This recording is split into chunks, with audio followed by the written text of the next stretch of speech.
Assalamualaikum warahmatullahi wabarakatuh. Baiklah, kami dari kelompok 6 pada malam hari ini akan mempresentasikan hasil kerja kelompok kami, yakni akan membahas mengenai konformitas dalam pendidikan dan pembelajaran serta klasifikasi konformitas.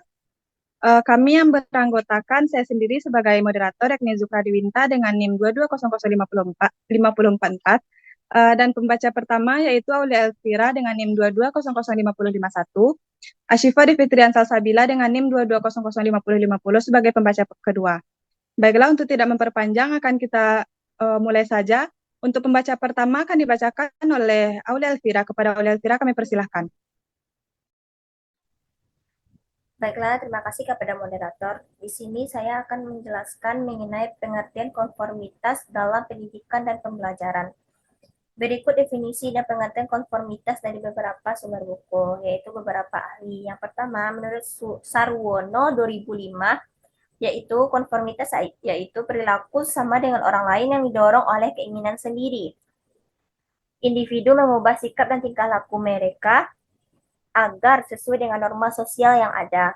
Yang kedua, menurut Rahmat tahun 1996, konformitas adalah perubahan perilaku atau kepercayaan menuju norma kelompok sebagai akibat tekanan kelompok yang real atau yang telah dibayangkan. Yang ketiga, menurut Osiers tahun 1985, yaitu konformitas adalah bila seseorang menampilkan perilaku tertentu karena setiap orang lain menampilkan perilaku tersebut.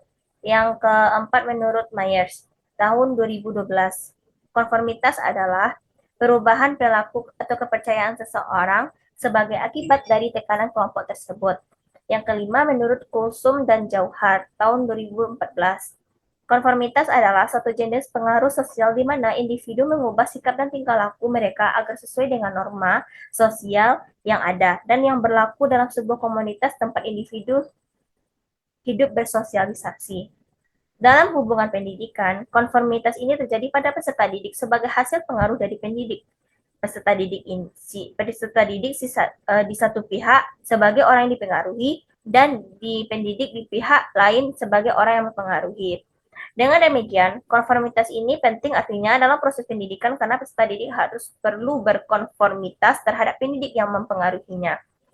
Pendidikan sangat berkepentingan agar peserta didik mau berkonformitas terhadap pendidiknya karena tanpa konformitas tidak mungkin akan terjadi suatu proses pendidikan. Selanjutnya, ciri-ciri dari konformitas. Menurut Sarwono tahun 2005, konformitas terjadi pada kelompok memiliki beberapa ciri sebagai berikut. Yang pertama, besarnya kelompok. Besarnya kelompok itu yaitu kelompok yang kecil lebih memungkinkan melakukan konformitas daripada kelompok yang besar. Yang kedua, suara bulat, di mana lebih mudah mempertahankan pendapat jika banyak kawannya. Yang ketiga, tanggapan umum perilaku, di mana yang terbuka sangat dapat didengar atau dilihat secara umum lebih mendorong konformitas daripada perilaku yang dapat didengar atau dilihat oleh orang-orang tertentu. Yang keempat, komitmen umum, di mana konformitas ini akan lebih mudah terjadi pada orang yang tidak mempunyai komitmen apa-apa. Yang kelima, status. Bila status individu dalam kelompok itu tidak ada, maka individu akan melakukan konformitas agar dirinya dapat memperoleh status sesuai dengan harapannya. Lanjut saja mengenai aspek-aspek konformitas. Menurut Osiers DKK tahun 1985, konformitas ini yang ada dalam kelompok terdiri dari beberapa aspek. Yang pertama itu kekompakan kelompok, di mana jumlah total kekuatan yang menyebabkan orang tertarik pada suatu kelompok dan yang membuat mereka ingin tetap menjadi anggotanya. Kekompakan ini yang tinggi menimbulkan konformitas yang semakin tinggi. Alasan utamanya bahwa bila seseorang itu merasa dekat dengan anggota kelompok lain akan semakin menyenangkan bagi mereka untuk mengakui kita. Ada kekompakan ini dipengaruhi oleh beberapa hal. Yang pertama, penyesuaian diri. Yang kedua, perhatian terhadap kelompok. Adapun yang kedua mengenai kesepakatan kelompok, di mana orang yang dihadapkan pada keputusan kelompok ini yang sudah bulat akan mendapatkan tekanan yang kuat untuk menyesuaikan pendapatnya. Namun bila kelompok tidak bersatu, akan ada nada penurunan tingkat konformitas tersebut. Kesepakatan kelompok ini biasanya dipengaruhi oleh beberapa hal. yaitu sebagai berikut. Yang pertama, kepercayaan. Yang kedua, persamaan pendapat. Yang ketiga, penyimpangan terhadap pendapat kelompok. Yang ketiga yaitu ketaatan kelompok. Ketaatan kelompok ini maksudnya adalah sebagai kekuatan total yang membuat seseorang mengalami kesulitan untuk melepaskan suatu pendapat mereka. Orang yang secara terbuka dan sungguh-sungguh terikat suatu penilaian bebas akan lebih enggan menyesuaikan diri terhadap kekuatan yang membuat seseorang mengalami kesulitan untuk melepaskan suatu pendapat mereka. Adapun secara khusus, ketaatan ini dapat dipandang sebagai perasaan terikat pada suatu pendapat. Ketaatan ini dipengaruhi oleh beberapa faktor, yaitu sebagai berikut. Yang pertama yaitu tekanan karena ganjaran, ancaman atau hukuman. Salah satu cara untuk menimbulkan ketaatan itu adalah meningkatkan perilaku yang diinginkan melalui ganjaran, ancaman, atau hukuman yang karena akan menimbulkan ketaatan yang semakin besar. Yang kedua, harapan orang lain. Seseorang akan rela memenuhi permintaan orang lain hanya karena orang lain tersebut mengharapkannya. Harapan ini dapat menimbulkan ketaatan, bahkan harapan itu bersifat implisit. Hanya itu yang dapat saya jelaskan. Saya kembalikan kepada moderator. Baik, terima kasih kepada Uli Elvira. Selanjutnya, pemaparan materi yang akan dibacakan oleh Ashifa di Fitrian Salsabila. Kepada Ashifa, kami persilahkan.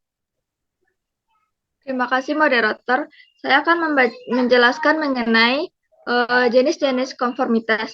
Menurut Myers 2012, konformitas dibagi menjadi dua jenis, yaitu yang pertama pemenuhan, yaitu compliance. Compliance diartikan sebagai perubahan konformitas di mana individu berperilaku sesuai dengan tekanan kelompok, walaupun secara pribadi ia tidak setuju dengan perilaku tersebut. Konformitas ini dilakukan agar individu diterima dalam kelompok untuk menghindari terjadinya penolakan. Compliance adalah jenis konformitas yang bersifat taat di mana individu mengikuti perilaku kelompok meski ia tidak menyetujuinya. Jenis konformitas ini dipengaruhi oleh yang pertama yaitu adanya rasa takut terhadap penyimpangan. Rasa takut dianggap sebagai orang yang menyimpang merupakan alasan utama terjadinya konformitas compliance. Yang kedua, kekompakan kelompok. Semakin kuat ketertarikan individu terhadap kelompok, maka semakin kuat juga konformitas yang terjadi. Yang ketiga yaitu kesepakatan kelompok. Anggota kelompok yang dihadapkan pada keputusan kelompok yang sudah bulat akan merasa mendapat tekanan yang kuat untuk dapat menyesuaikan pendapat atau perilakunya. Yang kedua yaitu penerimaan atau acceptance. Acceptance adalah bentuk konformitas di mana perilaku dan keyakinan individu sesuai dengan tekanan kelompok. Jadi pada bentuk acceptance ini, konformitas terjadi karena kelompok menyediakan informasi penting yang tidak dimiliki oleh individu. Konformitas acceptance ini dapat dipengaruhi oleh beberapa faktor, yang itu yang pertama, kepercayaan terhadap kelompok. Masalah utamanya adalah apakah individu mencapai informasi penting yang dimiliki kelompok atau tidak. Semakin besar kepercayaan individu terhadap kelompok sebagai sumber informasi yang benar, maka semakin besar pula kemungkinan untuk menyesuaikan dan mengikuti kelompok. Yang kedua yaitu kepercayaan terhadap diri sendiri. Konformitas ini akan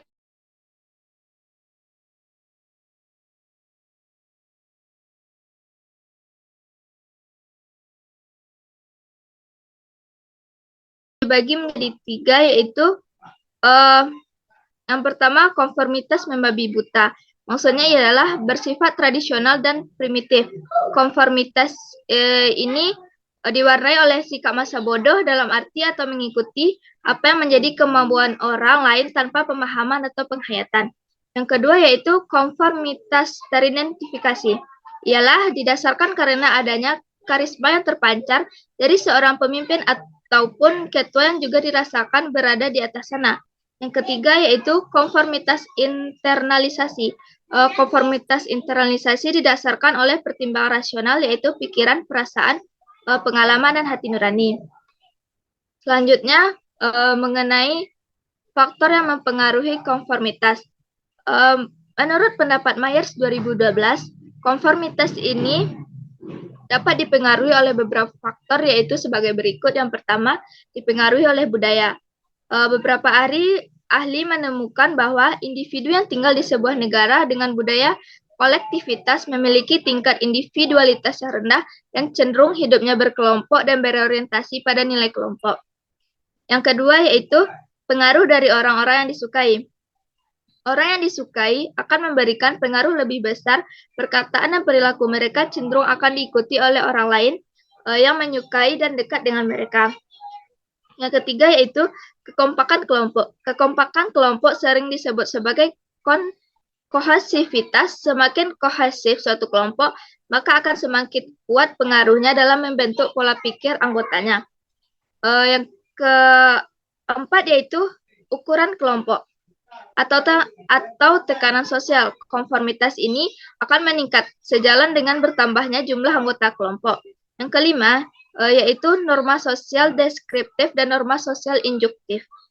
Norma sosial deskriptif adalah norma yang hanya mendeskripsikan apa yang sebagian besar orang lakukan pada situasi tertentu, sedangkan norma sosial induktif adalah akan mempengaruhi kita dalam menetapkan apa yang harusnya dilakukan dan tingkah laku apa yang diterima dan tidak diterima pada situasi tertentu.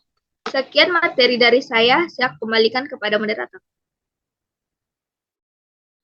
Baik, terima kasih kepada Syifa telah memaparkan materinya. Jadi kesimpulan dari materi kami yaitu dalam hubungan pendidikan, konformitas terjadi pada peserta didik sebagai hasil pengaruh dari pendidik. Peserta didik di satu pihak sebagai orang yang dipengaruhi dan si pendidik di pihak lain sebagai orang yang mempengaruhi Dengan demikian konformitas ini penting, artinya dalam proses pendidikan karena peserta didik perlu berkonformitas terhadap pendidik yang mempengaruhinya. Pendidik sangat berkepentingan agar peserta didik mau berkonformitas terhadap pendidiknya, karena tanpa konformitas tidak mungkin akan terjadi proses pendidikan. Baiklah, mungkin hanya sekian materi kami pada hari ini. Apabila ada kesalahan kami mohon maaf. Assalamualaikum warahmatullahi wabarakatuh.